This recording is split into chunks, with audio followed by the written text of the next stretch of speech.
My topic for today is to relate the nature of science to how we look after, how we manage science, how we govern it. And the idea is that if at the heart of science, there's intrinsic to how it works is a democratic process, then maybe to get science to work optimally, we want it to take part within democratic structures. And maybe part of the problems we've been having with the credibility crisis, questionable research practices, as Vlad was telling you about last lecture, is because we've been treating scientists as if they're part of a corporation. And if we treat our universities and research institutes as corporations and we treat people as careerists, maybe that's what we get. And maybe we can do things better than that. So to make my case, I'm going to go back to the ideas of Popper.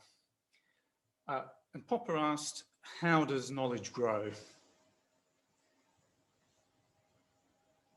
Traditionally, he said, and you see this all over the world in all sorts of knowledge domains, there's a master who gives you a doctrine.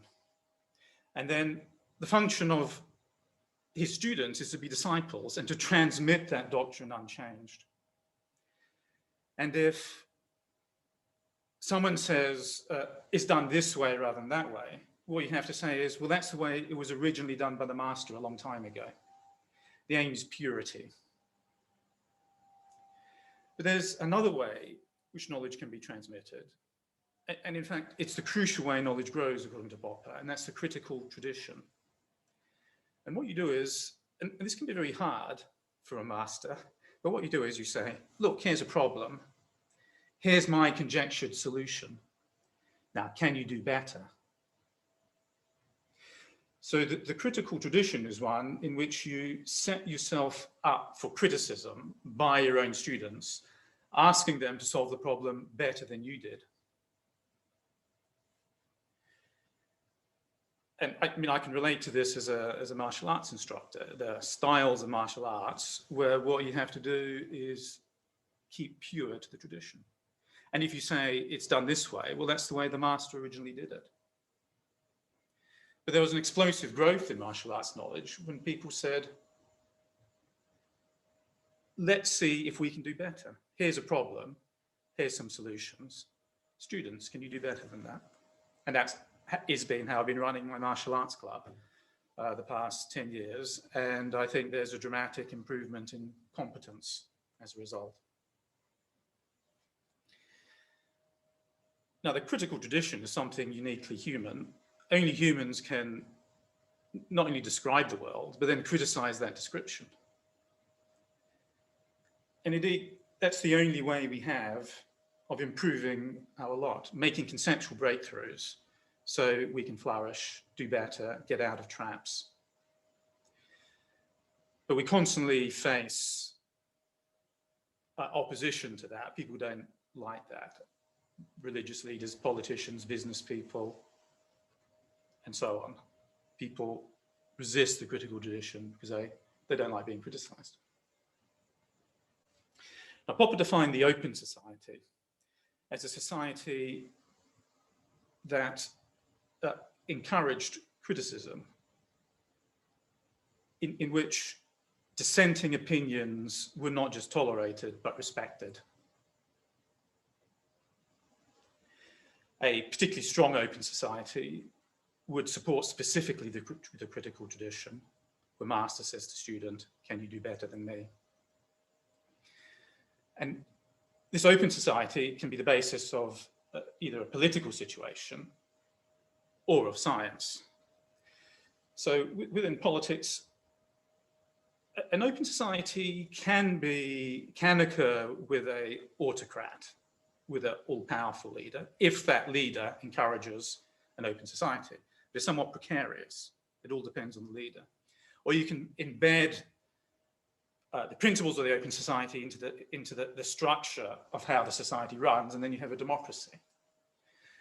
And when you apply the open society to science, to testing, critically testing conjectures about nature, then you have science. So the open society is the fundamental basis of both a certain political system or way of organizing an institution at state level or otherwise, and it's the basis of how science works. So in modern sort of electoral democracies, we have elections, and we don't know we're going to get good leaders when we elect them in, according to Popper. We can never know that, just as we don't have any inductive method for creating true theories. We have no such method. All we can do is conjecture a theory, or conjecture this leader or party or set of policies might be good ones. But what we can do in science, with criticism, we can get rid of the worst of our theories. And what we can do, even with our fairly faulty modern democracies, is get rid of the worst leaders. And that's sort of a minimal virtue of a democracy. That the minimal virtue a democracy achieves is you get rid of someone who's truly bad. And I was quite relieved to see that possibility realized just recently with Trump. Now, you might say that's a pretty low bar for a system to pass. But what other system reaches that bar? Now, most of the time, our democracies don't even sort of fulfill that bar per se. What they do is they sort of shuffle around fairly average politicians on a sort of a regular basis. But I think there's something more we can say about democracy that both justifies it as a system and also suggests how we could improve it. And it's those improvements I want to think about in terms of how we're going to manage science. And that is to go back to the point. What we want to encourage is the open society as much as possible. And so my thesis is that because the open society is at the heart of science, that there will be a sort of synergy when you embed science within a grander, more sort of open society outside of the science, part of the governing of science, and even part of the further society. And in fact, we see a stunning example of these two things coming together when we go back 500 BC. We see the creation of a truly amazing political system that lasted hundreds of years, that outperformed all other political systems in intense competition with them, and was associated with a spectacular growth in knowledge. So we're going back to classical Athens, and 508 BC, Cleisthenes introduced this system. Now, in Greece at the time, you had tyrants, in other words, sort of autocrats. Tyrant didn't mean the sort of unmitigating negative autocrat that the word tyrant means in English. It just means an autocrat, a person who was in charge, sort of a king, if you like, but not necessarily hereditary. And there were oligarchies, in other words, groups of committees of what were regarded as the most able people who might run a country. And there were democracies, like Athens being most famous. And when you go back and look at, there was thousand states like this competing with each other, democracies, tyrants, oligarchies. The democracies were the ones that outperformed the others. So how did they work? Well, what Cleisthenes did, first of all, was he took the citizens of Athens and put them into 10 tribes. Slight digression. What he did was to break up their aristocratic sort of hierarchies and to get different people together.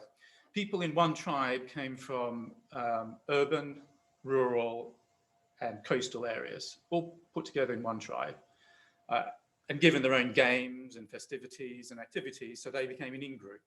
So groups of somewhat different people came together and came to feel part of the same group. So these are the citizens in the 10 tribes. He was successful in doing this.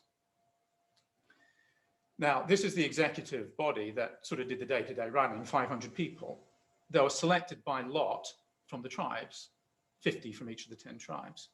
By lot means literally random. And in fact, they had a randomizing device that achieved this. You had to have certain requirements. It wasn't sort of literally random for everyone. You had to be a citizen, which meant male, and you had to be over 30, and there were some property requirements which became less as time went on. But given that pre-selection, you're randomly selected to this council of 500 that lasted for a year. Now, amazingly, every month, it was rotated who was the leader of this council, once a month. So this leader would be the person who goes forth to meet other countries, other Greek states. He was the face of the country. So there really was no one person who led. These were people randomly selected from the population who generally administered the system. They would set an agenda to which all the citizens could attend in monthly meetings, the Popular Assembly, and they could vote and approve motions or reject them. And they could suggest them themselves as well.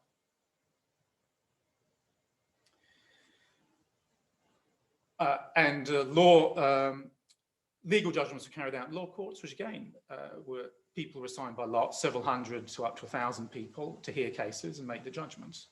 It was just normal people, might be some requirements in age, like 30 for law courts, but randomly selected, and he made you judgments on law courts. So the people were the rulers, hence democracy. Now here's something very interesting added about 100 years later, I'm going to come back to. This committee here, what they would do was random selection of people again by lot, and they were to consider the laws approved by the Assembly and to make sure that they were consistent with existing law before they were finally approved. So it's a specialist committee that took some time to consider in detail and think things through carefully before final approval.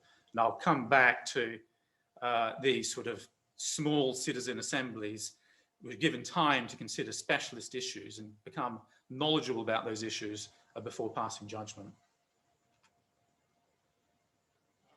So this amazing political system was set up, and we see here the timeline of its development. It becomes extremely limited when the Roman Empire overtook Greece.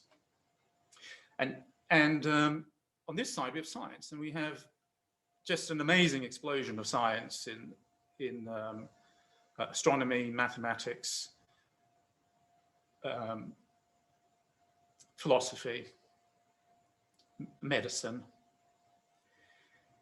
And at this point, just as the beginning of voting and democracy is gently introduced by Solon, we have what Popper believes is the first clear, powerful example of the critical tradition. Thales comes along and gives up on mythological explanations of the world. And he tries to come up with rational explanations. And he says, look, there's earthquakes, for example, and you know what that feels like? It feels like there's a crust of earth floating on water, and that's why it moves about and shakes sometimes. So maybe the world is something flat sitting on endless water. Well, he had a reason for making that suggestion. It wasn't just, and Zeus made everything, but had an argument with Hera, and that's why there's an earthquake. That's completely arbitrary. He's trying to come up with a reason why things could be how they are. And his student Anaximander said, water all the way down? No, there must be something else here. You know what?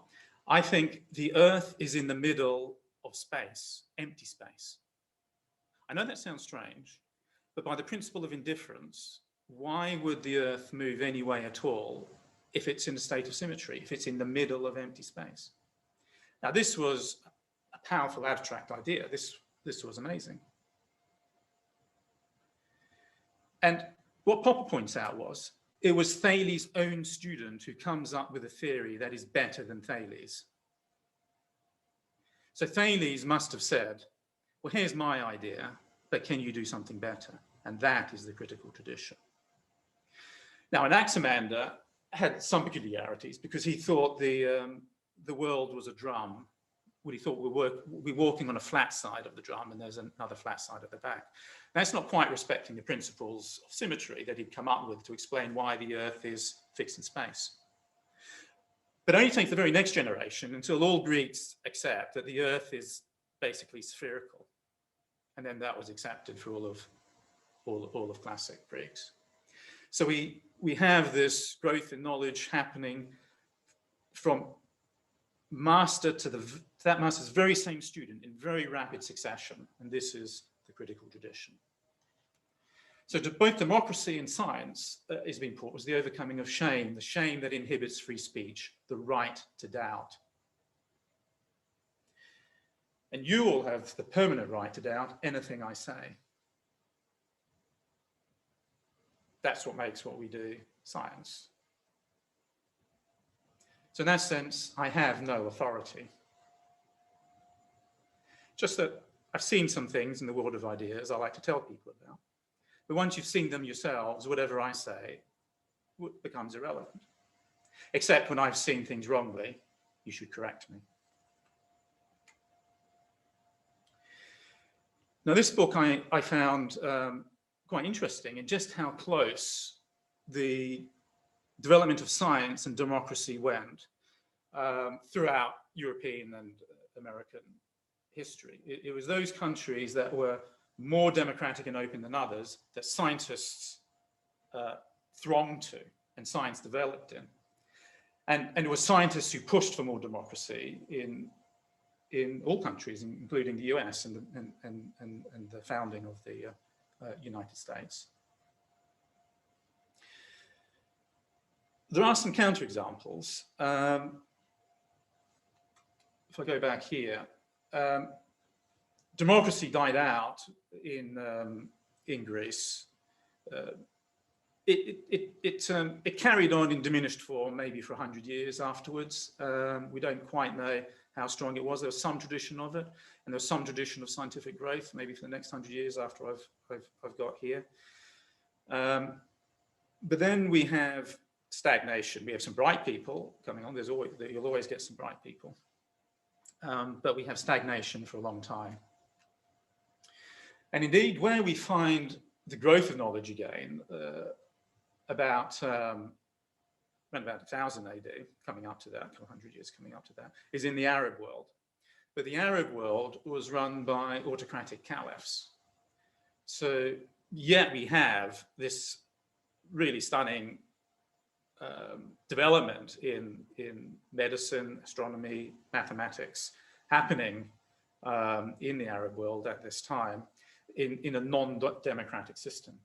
And even though it was non-democratic in that the politics hadn't institutionalized the principles of the open society, the caliphs of the Abbasid Empire, some successive ones, were very pro-knowledge and encouraged an open society. So you can, as I said, you can have an open society, even with autocratic rule, but it's unstable. And as soon as one caliph dies and the next one comes along, which happened often, because of the instability of leadership transfer, knowledge growth can be crushed quickly. So what we have is not quite an exponential takeoff at this time. We have fits and starts. I'm going to just make a slight digression here because it's interesting having talked about Buddhism. So the critical tradition sort of died off in the West, more or less. Tiny little pockets, but really with darkness for a long time. It's kept alive in the Arabic Middle East in fits and starts, and sometimes spectacularly. And then it finds its way back through the translations of the Arabic scholars, particularly Ibn Sina, back into the West. Now, this process, and quite why it then did take off in the West, is interesting. I mean, historically, there's always going to be sort of historical accidents and contingencies about why an open society developed, in a particular place and time. And here's one of those little accidents. According to Beckwith, the Arabic people, when they conquered the Buddhist lands in Central Asia, they took on two things from the Buddhists. One was a way of arguing, which had been developed in Central Asia by Buddhists such as Vasubandhu, called recursive form. But what you do is you give your thesis, you list the arguments for it, number them, you list the arguments against it, number them. Then for each of those numbered arguments, you list the arguments for them and the counter arguments against them in numbered form. In other words, recursive. You take each argument and then you argue about the argument, then you can argue about the argument, and so on. And doing this in a systematic way encourages critical thinking. This was then taken up by the Arab scholars who took over the Buddhist colleges, the Viharas, and turned them into madrasas. But they more or less only applied it to religion and law, very, very little to scientific matter. But when Ibn Sina was translated into the Western world, this was sort of overlooked, and the recursive argument was applied to the scientific knowledge that Arabs had developed. And it was that combination, according to Beckwith, ultimately obtained from the Buddhists, that allowed the critical tradition to then take off and start the medieval science that became our pre-modern science and our modern science. So just a little digression that strikingly, maybe we can thank Buddhist colleges from the 4th century, their particular practices, for the take-up of the critical tradition again. The Arabs copied their madrasas, their colleges, on the Buddhist Vihara colleges. And then the very first colleges set up in Europe in around about 1100, say the College of Paris, were based directly on the madrasas. And those colleges became our universities. So that's a little aside. And the point of the message so far is that when you look historically, there's this close connection between democracy, the open society, and development of knowledge. And what I want to use that to argue is that governance matters, how we structure our universities, institutions, and our society. But I'll talk about our institutions, does matter for the quality of science that we have. One little example of that, just sort of make the point in a clear way. Some universities in China and some universities in Australia will give researchers huge amounts of money according to the quality of journal they publish in. And this has been shown to be associated with fraud. So people will cut corners in order to get into the best quality journals if they're going to get huge payback for doing that. So there's an example of a bad management practice. In other words, governance matters. How we structure things matters. Now I want to make that point a bit more general by reference to this paper by Smaldino and Elrath, where they look at the incentive structures we have in modern science. Namely, people are incentivized, they do well if you get as many papers as possible in prestige journals. Basically, as many papers as possible, or you could add in prestige journals. It doesn't really matter for how the logic of their simulations. That means whatever you do that gets your paper looking really good, so it'll get in the best journals, you're going to do well in your job, you're going to get jobs, you're going to get promoted, you're going to get PhD students. Now, the problem is that this rewards p-hackers. This rewards people who cut corners, who engage in the questionable research practices that you heard Vlad talk about last lecture. The people who do that will do better. Now, this is the problem. This is like a natural selection process now, because the people who do that and do well will have more PhD students, and they'll train their PhD students to behave in that way. And those PhD students will go forth and behave in that way and do well and have PhD students and so on. So it's natural selection. So the way we govern science at the moment, in a careerist way, what's important is your career. Well, that's what you get, not good science. there was a follow-up paper by the same team saying, well, how can we fix it? Well, one key problem is scientists are awarded grants. Grants are given to people with good track records. So the p-hackers, the salespeople, the people who talk a lot of bullshit and sell their research well, maybe because they've cut corners and p-hacked and so on, there'll be a tendency for them to get the grants. And those people who have the big grants will produce more output. They'll train up more people, train up more PhD students, train up postdocs. Huge problem. So how do we deal with it? Well, they, in their simulations, computational simulations, suggested the following. Remember the use of lot or lottery in the ancient Athenian methods. Why don't you just see if grant applications pass very minimal standards, and then you assign grant money by lot, it's random. When they simulated this, this was the best thing one could do to stop the spread of bad science, of questionable research practices. And doing that is a matter of governance. By governance, I mean the way by which you make decisions, not particular decisions you make, detailed day-to-day management, but the process by which it happens. And lottery, in this case, it seems, would be a very good addition to help science work better. So I give that as an example of how governance might matter.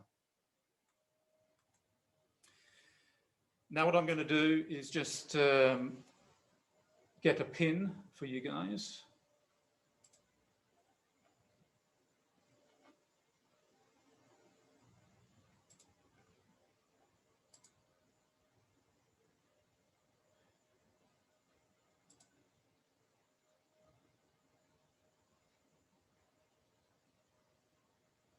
Pin is 1830 for your attendance.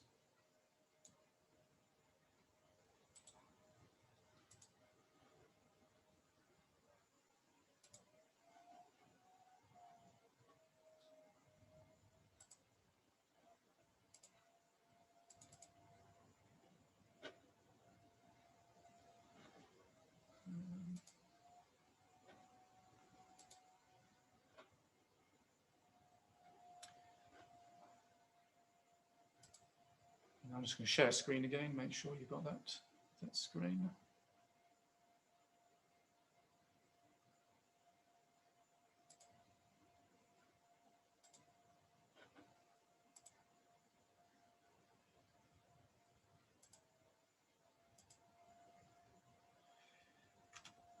Okay, so now let's, what I want to do is just pause for a sec and go back to ancient Athens. And remember I mentioned there was this group, the Nomothetai, this committee that was set up, where you select by lot some citizens, and they're given a very specific task, namely this law that's been suggested. The assembly has voted in favor of it. Should we really accept it? And you see, the reason why this was introduced is this requires some detailed knowledge and thinking, some reflection. Just a group of people waving hands after hearing it in an afternoon may not be good enough for really working out if this law is consistent with existing laws and is going to work as it states it should. Now, there's been proposals very similar to this that have been used over the last few decades. You may have heard of things like citizens' assemblies. And I think they've been fantastically successful. A good and really the gold standard use of them, I would say, is the deliberative polls of James Fishkin. What he does is you take a particular issue. For example, in Texas, there was this issue of what types of energy should they invest money into? What ways of generating energy should they be investing in? Or in China, there was a question, a council of a town has some money, should they invest it in parks, in a nice new town square, huge square, so everyone can feel proud of the town, or what? So there's a particular question about what to do about something. There might be gridlock amongst politicians. Sometimes this arises in this way. For example, in Ireland, there was a question of abortion, which had just come to stalemate. So they got a citizens' assembly going to discuss what should we do about abortion. Brexit would have been a good one to do properly this way. Now, when you ask the people generally in a referendum, that is like asking the ecclesia or the General Assembly in ancient Greece. You take a bunch of people, you ask them a question, you get an answer. But these people have not reflected on the issues. They don't know all the arguments. So a deliberative poll is asking the question, what would the people think if they had reflected? What would they decide if they had reflected on the issues and were knowledgeable? How could we decide that? Well, like the Nomotheti committee, randomly select from the population.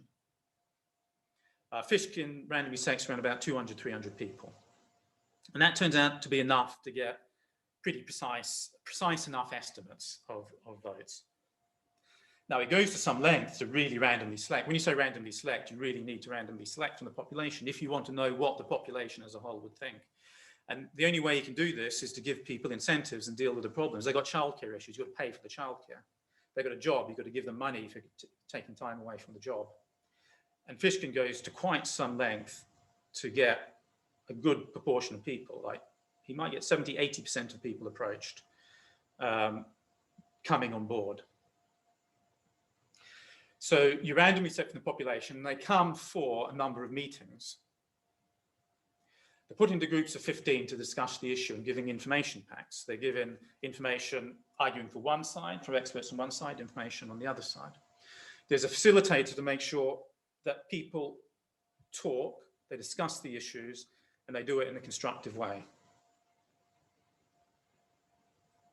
So everyone has a say, and everyone talks respectfully about other people's opinions. These groups can ask experts questions that remain unresolved. They can go to other experts are called in to ask them questions. And after several meetings, they anonymously vote. And as I say, this has been used in lots of countries, including the UK, Australia, non-democracies like China, USA. And in the Texas case, by the way, they voted for more renewable energy, more money to go into renewable energy, which is, you know, I think this is Texas. That's amazing. In China, in the China case, what the people voted for was they wanted more. They didn't want what the Chinese council of the town wanted, which was a big new square, fancy square to make the town look fantastic. They wanted more practical things, like parks for their children to play in. And the council respected what the people said, in both the Texas case, the China case, and in many of these other cases. Now, what Fishkin has shown is when people do this, they become more informed. They change their opinion about things. In fact, opinions can go from bimodal to unimodal. People shift towards each other and end up making better informed decisions in the sense that they give reasons they become better able to give reasons for their judgments. So it works. People become better informed, they become more reasoned, and people come together. And furthermore, at the end of this process, people say they really enjoyed it. They'd like to take part in this again. They think they're doing something really valuable and they've learned a lot from it. So this strikes me as a form of democracy that really works. And just sort of a slight twist on it, what you can do is you could either use these deliberative polls as a way of setting up an agenda for a parliament to consider. You could use it for answering proposals, an agenda that's set up by a parliament. But you could also use it to set up for a referendum. In this case, it becomes a citizens' initiative review, in which you have a very similar setup as I've just described. But the aim of it is to produce an information leaflet that is then released to the general population that then informs them for a referendum. So at least the general population has a chance to become better informed when they make votes in a referendum. This has been used in Oregon, and they found the general population did indeed become better informed and appreciated this process, and is now part of law in that the citizens' initiative review will happen more regularly, at least in Oregon. So that's just an example of how ideas from Athenian democracy could inform us now to improve how we're doing things. Now, what about university governance, which is the issue I want to come to? It's something more democratic 10, 20 years ago. And then in the last 10, 20 years, it's become extremely top-down. We're run by a management class who are really separate to the academics, or at least it often feels like that, and can be, who apply top-down pressure on academics to meet certain targets, managerialism. In other words, management says what you have to do, and that's what the academics have to do. Now, is this the best way of running science? Is this the best way of running an organization is one question.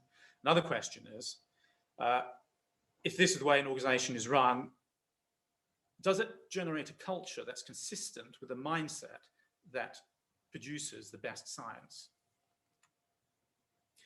Well, given my comments there, you'll know that I'm somewhat critical. And I read this book just released this year by Michael Shattock and Anneke Horvath, in which they interviewed a number of people in a full range of UK institutions, spanning the full range of status within it. And my feelings seem to be extremely general here. The sense that the conditions for the pursuit of high quality academic work have worsened and are continuing to worsen is widespread, even in institutions that are obviously successful. Criticisms that universities have become too top-down in the governments and are insufficiently bottom-up, that good academic work is stifled by over-regulation and bureaucracy, and that too much academic business is now handled by non-academic professionals are commonplace. And I should say, well, that's the UK. This book, Fall of the Faculty, is a horrifying story of the rise of managerialism in the US. Within Europe, democracy is more healthy in the universities than the UK, but the change is in the same direction. This book by Murray Leaf is a detailed anthropological look at some specific US institutions in terms of their institutional democracy. And while there's more heterogeneity in both the US and Europe than the UK, and say Reed College has some wonderful democratic institutions, Leaf's point is a deep, deep worry about the direction things are going.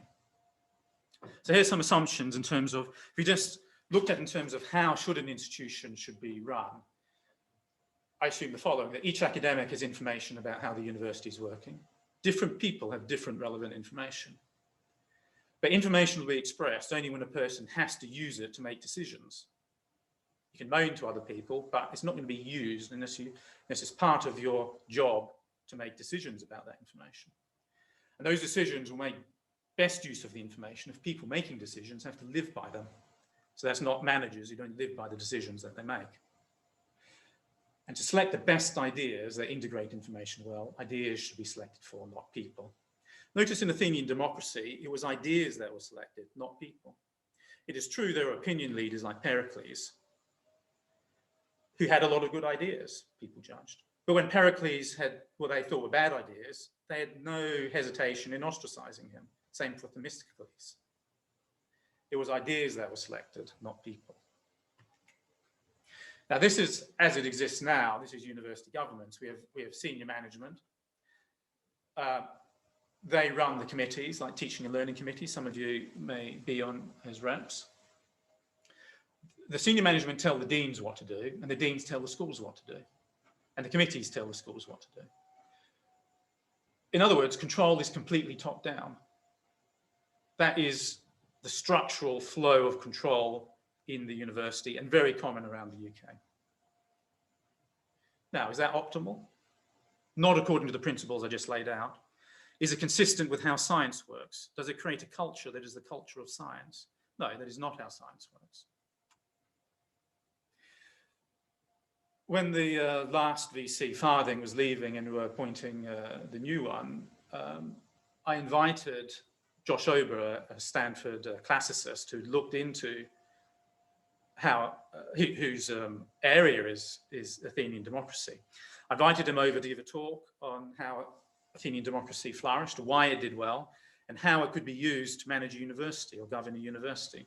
So he came to Sussex 2015 and gave a couple of talks on this.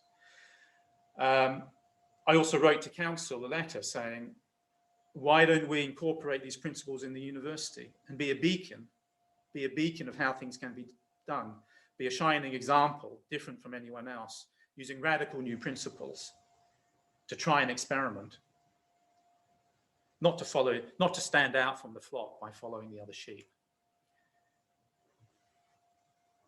And indeed, if you wanted to go through the evidence that in classical Greece, it was the democracies that won out against other political regimes, then this book of Ober's is fantastic. I also pointed out Sussex people like Rupert Brown, who looked at group processes and how it's when you, for example, when you have a range of divergent viewpoints, you get the best decisions. And how when people participate in decision-making, it makes a difference to morale and being part of the group. Andrea Cornwall, also a Sussex person, looking at introducing participative democracy in developing countries, and that's a book there. I managed just emailing around a little bit to get lots of signatures. Of course, it was not even acknowledged, it was ignored.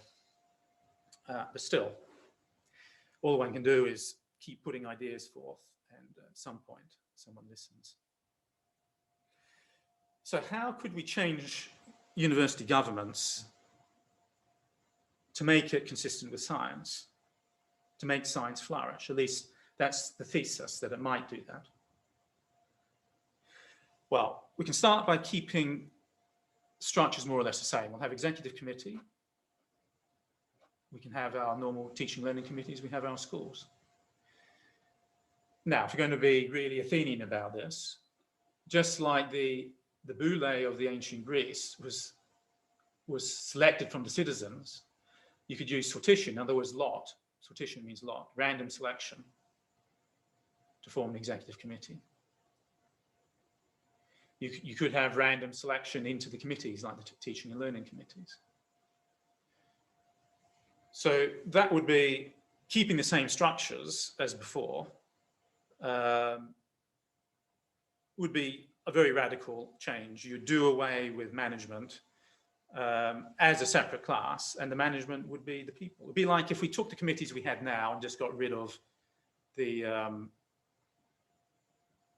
permanent managers who head them, and the people in the committees who make the decisions. And we can add other things. We can add deliberative polls like I talked about with Fishkin. The executive committee might come up with some proposals and say, okay, let's get a deliberative poll to answer this, which feeds back its decision. The polls are randomly selected from the university citizenship. You could have other democratic proposals like if someone was unhappy with decisions and made, if they could get enough signatures, that could trigger a proposal to the committee to rethink. We could have an assembly of citizens, everyone, to which proposals are given, maybe with citizen review initiative, as I mentioned, and decisions are made.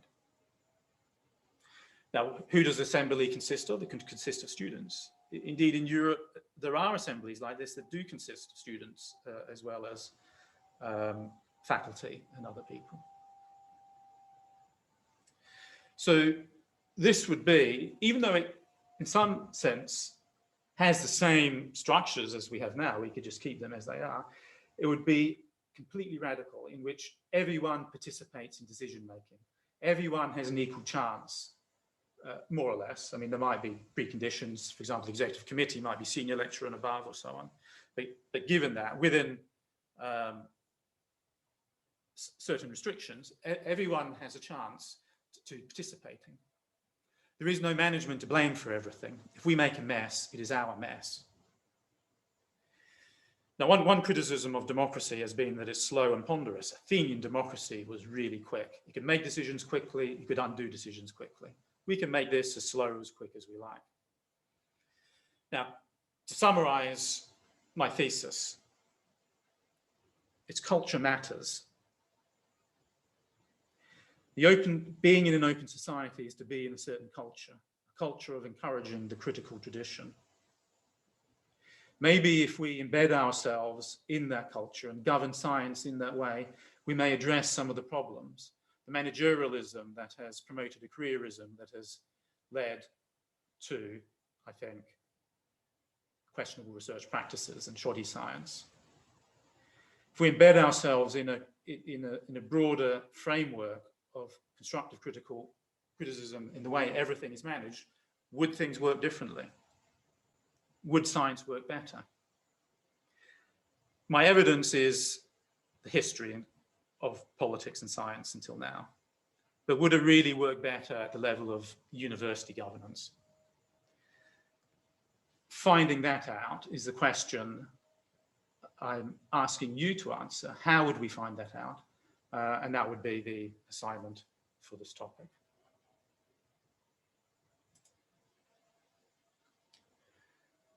Okay. Thanks, everyone.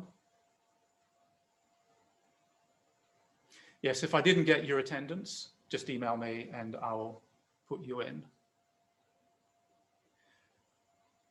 All right. Thank you very much. And any questions, put them on Canvas for discussion, and I'll talk to you all later.